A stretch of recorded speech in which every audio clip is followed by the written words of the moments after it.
Hello YouTube universe, this is Hydra Ninja 9 and today we're going to be talking about the Xbox One and the PS4 next gen console problems.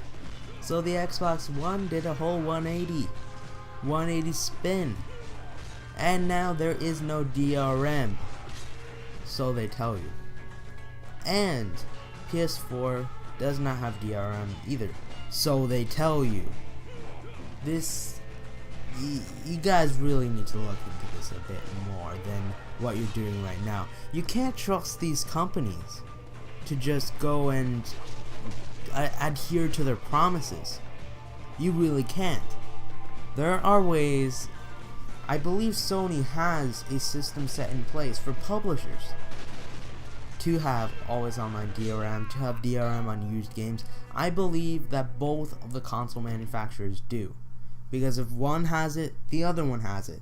Because if Sony had all these features just hidden away, and Microsoft has all these features, and Microsoft doesn't have all these features, then all the major publishers are going to go to Sony. So both of these console manufacturers have these systems in place. Don't go calling out Sony like a white knight or whatever, saving you from the catastrophe that was the Xbox One in E3, because that was a utter catastrophe. I believe there was some booings in the crowd, which kind of makes me sick to my stomach, but also kind of a bit yay and nay. Because, you know, journalists are supposed to be a bit professional. Come on now, don't boo. It's bad, but you can hold your boos to when you just destroy them in your articles, or kiss up to them like IGN. Actually, no, not even IGN would have attempted to do that at that point. The Xbox One launch, the Xbox One reveal and the E3 stuff was just screwed from the start. They really didn't send out their message to gamers, and their message was skewed also. Microsoft's idea would have worked in a society where everyone has good internet, but everyone doesn't. Some people don't even have internet. I hear of people like living in New York that have like 0.20 Mbps speeds. Like I'm paying like, my dad's paying $50 for the internet, right? And it's like, technically it's quote unquote 50 Mbps. It's really 20 Mbps and not 50, but you get the idea. That's $50. Most people will probably only have like $20, $30 internet, so that means maybe 5 Mbps speeds. Some people don't even have internet in the US. So there's no possible concludable way that the Xbox One could have worked out, and they realized it. Well, they didn't really realize it. They just saw that, oh, our pre-orders are getting lower. Let's go and not have this stuff. So now we have a day one day one patch on the Xbox One. You might be saying, let's celebrate, let's get drunk. Yeah, Microsoft, let's get drunk. Doritos, Pepsi, Mountain Dew, yeah, Halo, let's shoot some stuff, yeah. That was a horrible fanboy impression, but you get the point. There's gonna be comments about that, definitely, and I will hate myself forever after this video releases, but you get the point. We shouldn't be celebrating that much. Yes, it was an achievement by gamers, but it wasn't because of the internet. Let's get this straight. It was not because of the internet. The internet had a secondary role in it, but the reality is they were looking at the pre-orders on Amazon, on Blockbuster, on all of these other stuff. They were looking for the pre-orders on GameStop, on Game. Does Game even exist anymore? I don't know. But on all of the retailers, they were looking for all the pre-orders, and it was very low. Because Microsoft did not have a good message to their consumers, even to the loyal Xbox fanboys. So that's what happens. That is. So yeah, I feel like we shouldn't be celebrating because we're just money bags to all these corporations, to every single one of them. You, me, we're all just money bags. We have money, and that's all that Microsoft cares about. And we also store data, which is more money for Microsoft. Data from us equals money to Microsoft. Somehow, some way, that's how it works. That's the reason why we have Kinect spying on us. That's typical. And I'm pretty sure there's going to be like Kinect eye covers or whatever coming out soon. I'm pretty sure once the Xbox One releases. And even then, they still didn't fix the major problem of the Xbox One. Its price. All consoles need to have a good price. We saw this with the PS3. Remember? $5.99 US dollars, $5.99 US dollars. Now I think the tables have kind of reversed. Sony has the lower price console, and they have all the good games, all the good exclusives, and Microsoft it's Microsoft. It has Halo and stuff, and it has Rise. Rise looks kind of cool a bit. It's Rise, Crytek. Well, yeah.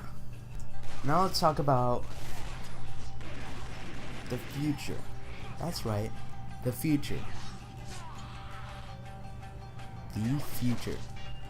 What is the future for consoles? I want to know. I want you to answer two questions in the comment section. Number 1, what is the future for consoles? Number 2, what defines the next generation of consoles? Not a passing of a next generation of consoles, the next generation consoles that are coming up, the Xbox One and the PS4, sorry. What defines them? What makes them different from the PS3 and the Xbox 360? And what defines a next-gen console? What do you think differentiates a next-gen console from a current-gen console in any generation? I want to know your opinions on all of these.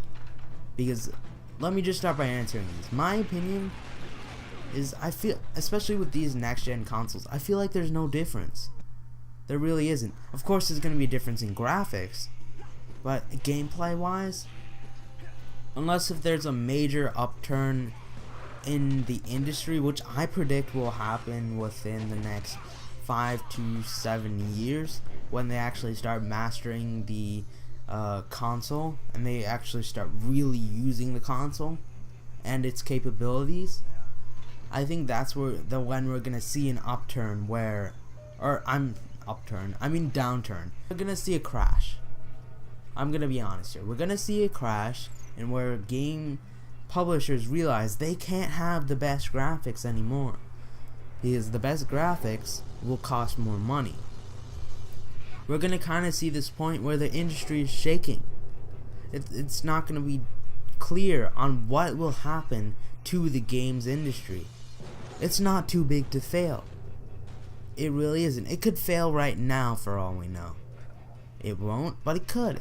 If a lot of people make the wrong decisions, it might fail. Now you're probably thinking, oh well, Hydro, this isn't gonna happen. I mean, the console crash of, not the console crash, the gaming crash of 1983, I think, 1983, 1984, before the NES, with the whole Atari stuff.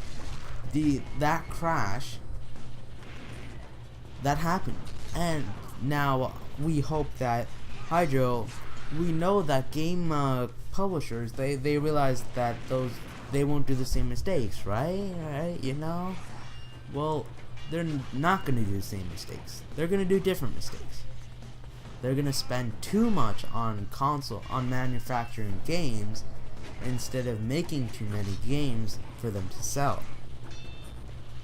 That's what I predict will happen in the future. Now, will I be getting an Xbox One? After all this long rant, will I be getting an Xbox One? That is a big negative. $500 US is not good of a price, number 1. Number 2, for $500 more, you can get a pretty decent gaming PC. And maybe a couple months after the new consoles launch, we're gonna see even better deals on graphics cards and on CPUs and GPUs, and especially on the AMD side. We're gonna see a lot more of that stuff. So don't just count out PC yet. And will I be getting a PS4? 94% no. There's 6% in me that says, oh, if there's some good exclusives, perhaps I might get it. That's a big might.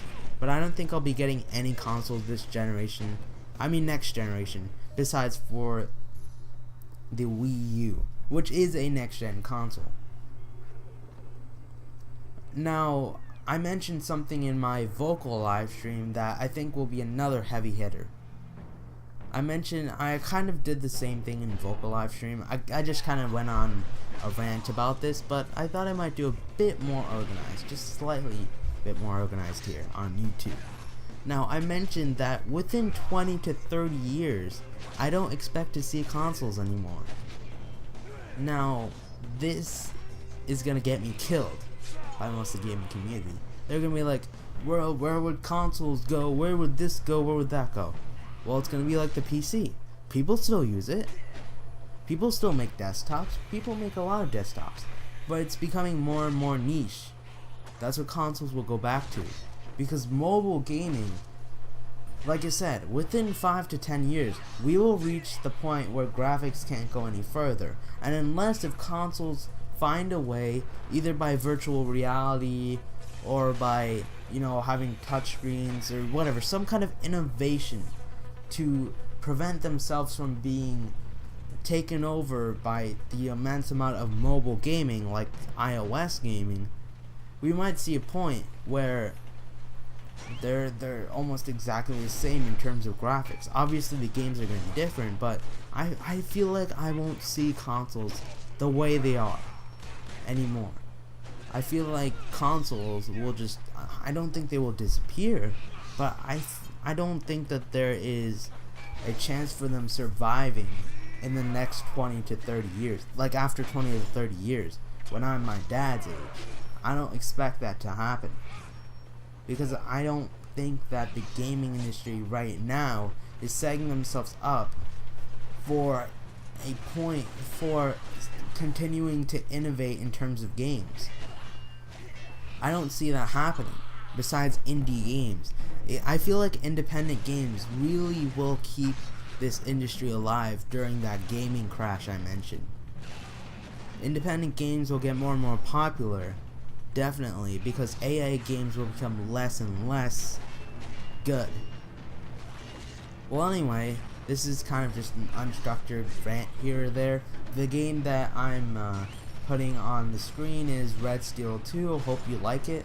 It was in AVI, not DivX, and this is really my first video, really, on this channel about gaming. So please let me know what you think. Anyway, guys, I'll see you next time. Don't buy an Xbox One. Don't buy a PS4, unless you really want to. Especially not during this first year. Don't ever buy consoles on the first year. That's just horrible decision making. And be a smart consumer. Don't suck up to either of the companies. Not even Nintendo. Do not suck up to any of the companies. And I'll see you guys later. Hopefully you have a safe day. Peace.